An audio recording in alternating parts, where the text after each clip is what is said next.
20 years we really suffered post bifurcation. అందరం అవమానాలు పడ్డాం, ఇబ్బందులు పడ్డాం, స్టేట్ దాటి మళ్ళీ వచ్చాం.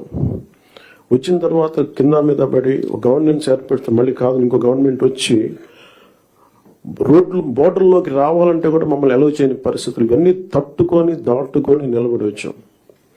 So we are very very committed to give a bright future for this state.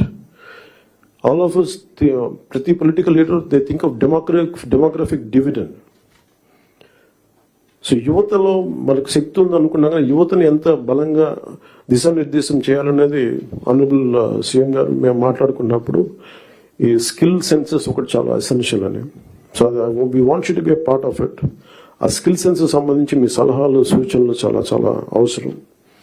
And 2047 India super power కావాలి, నెంబర్ 3కి వెళ్ళాలి అనే భాగంలో ఆంధ్రప్రదేశ్ కూడా వికసిత ఆంధ్రప్రదేశ్ ముందుకెళ్లాలంటే ఈ విషయంలో మేము ప్రభుత్వం అనుకున్న కార్యక్రమాలన్నింటిలో కూడా మీరు మొత్తం సలహాలు సూచనలు ఇవ్వాలని మనస్ఫూర్తిగా తెలియజేసుకుంటూ ఇక్కడికి వచ్చిన ఎమినెంట్ డిస్ట్రిక్ట్ కలెక్టర్స్కి, డిపార్ట్మెంట్ హెడ్స్కి, ప్రిన్సిపల్ సెక్రటరీస్కి, మంత్రివర్గ సహచర వర్గానికి, గౌరవ ముఖ్యమంత్రి గారికి ధన్యవాదాలు తెలియజేసుకుంటూ సెలవు తీసుకున్నాను. జై హింద్.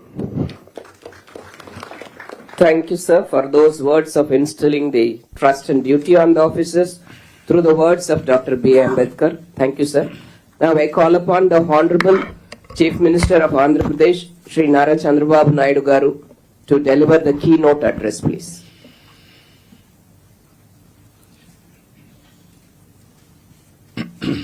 గౌరవనీయులు, మిత్రులు, గౌరవ deputy chief minister Shri Pawan Kalyan garu, గౌరవ revenue minister Shri Anagani Satyaprasad garu, respected cabinet colleagues, గౌరవనీయులు chief secretary Neerabh Kumar Prasad garu, special chief secretary revenue RP Sisodia garu, CCLA గౌరవనీయురాలు జయలక్ష్మి గారు, గౌరవ secretaries to government, head of the departments, district collectors and other senior officers. ఇప్పుడు ఇక్కడ మన కాన్ఫరెన్స్ కూడా అందరూ కూడా ఒకే వేవ్ లెంగ్త్ లో పనిచేయాలని డిస్ట్రిక్ట్ లెవెల్లో ఉండే డిస్ట్రిక్ట్ ఆఫీసర్స్ అందరినీ వీడియో కాన్ఫరెన్స్ లో పెట్టాం. అక్కడుండే డిస్ట్రిక్ట్ ఆఫీసర్స్ కి అందరికి కూడా నా నమస్కారాలు. మొట్టమొదటిసారిగా కలెక్టర్స్ కాన్ఫరెన్స్ కి మీకు అందరికీ స్వాగతం. ఇది ఒక హిస్టారికల్ కాన్ఫరెన్స్. ఎప్పుడు కూడా ఎప్పటికప్పుడు ఒక లక్ష్యాలను నిర్దేశించుకుని తద్వారా ముందుకు పోవాల్సిన అవసరం ఉంది. నేను ఈరోజు కొత్తగా ఈ కాన్ఫరెన్స్లు పెట్టడం లేదు. 95లో నేను ముఖ్యమంత్రి అయినప్పటి నుంచి ఇది 4th టైం సీఎం అయిన తర్వాత విధిగా కలెక్టర్స్ కాన్ఫరెన్స్లు పెట్టి ఏం చేయాలనేది ఒక డైరెక్షన్ ఇవ్వడం గాని కలెక్టివ్ రెస్పాన్సిబిలిటీ గుర్తు చేస్తూ ముందుకెళ్లాం. ఇప్పుడే మిత్రులు మాట్లాడారు. ఈరోజు మనం కాన్ఫరెన్స్ ఒక చరిత్ర తిరగ రాయబోతుంది.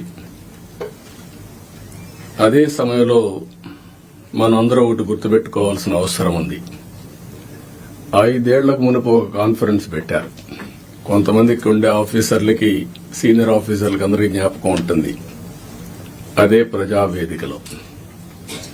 ప్రజావేదికలో కలెక్టర్స్ కాన్ఫరెన్స్ పెట్టి ఆనాటి ముఖ్యమంత్రి ఈ కాన్ఫరెన్స్ అవుతానే ఈ బిల్డింగ్ కూలగొడతామని అనౌన్స్ చేసి విధ్వంసానికి శ్రీకారం చుట్టాడు. అక్కడి నుంచి 5 ఏళ్లు అన్ని రంగాల్లో ఒక రంగం అని మిగల్లేదు. నేను 4వసారి ముఖ్యమంత్రి అయిన తర్వాత ఫస్ట్ టైం నేను ముఖ్యమంత్రి అయ్యాను. ఇబ్బందులున్నాయి, ఆర్థిక ఇబ్బందులున్నాయి. కానీ ఆఫీసర్లో మొరేల్ చాలా హైగా ఉంది. అప్పుడు ఆ రోజు జరిగింది కాస్తో కూస్తో ఇన్ఎఫిషియన్సీ, లేకపోతే కొంత కరప్షన్. ఇప్పుడు అట్లా కాకుండా విధ్వంసం, పనిచేసే ఆఫీసర్లందరినీ పక్కన పెట్టడం, ఆఫీసర్లు కూడా బ్లాక్మెయిల్ చేయడం, ఒకటి కాదు అన్నీ కలిసి ఈరోజు ఈ స్టేజ్కి నేను ఎప్పుడూ చూడనంత ఒకటి బ్రాండ్ ఏపీ దెబ్బతినింది. ఆఫీసర్ల యొక్క మనోభావాల్ని దెబ్బతీశారు.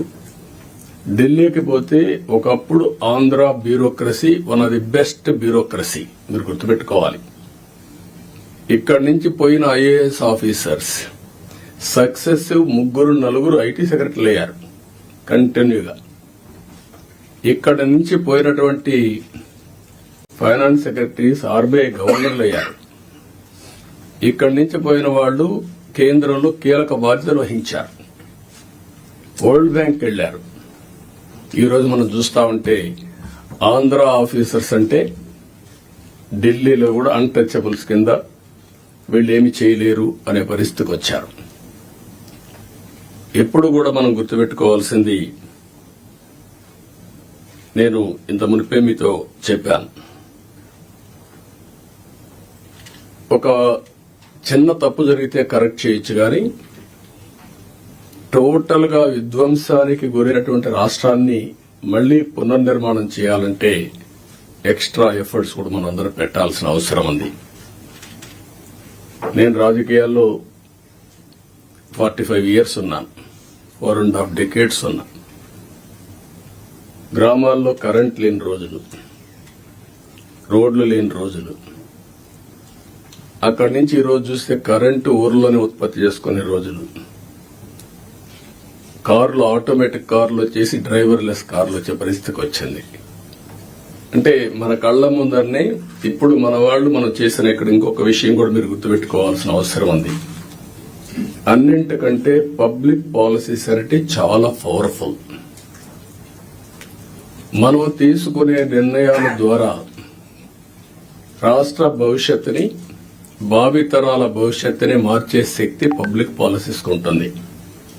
దానికి ఎగ్జాంపుల్ మీరు చూసినప్పుడు 1991 ఆర్థిక సంస్కరణలు రాకమునుపు ఇదే దేశం, ఇదే అడ్మినిస్ట్రేషన్, ఇదే ప్రజలు. కానీ బిఫోర్ మీరు చూస్తే భారతదేశం 2%, 3% గ్రోత్ రేట్. అదే ఆర్థిక సంస్కరణలు వచ్చిన తర్వాత కాంపిటేటివ్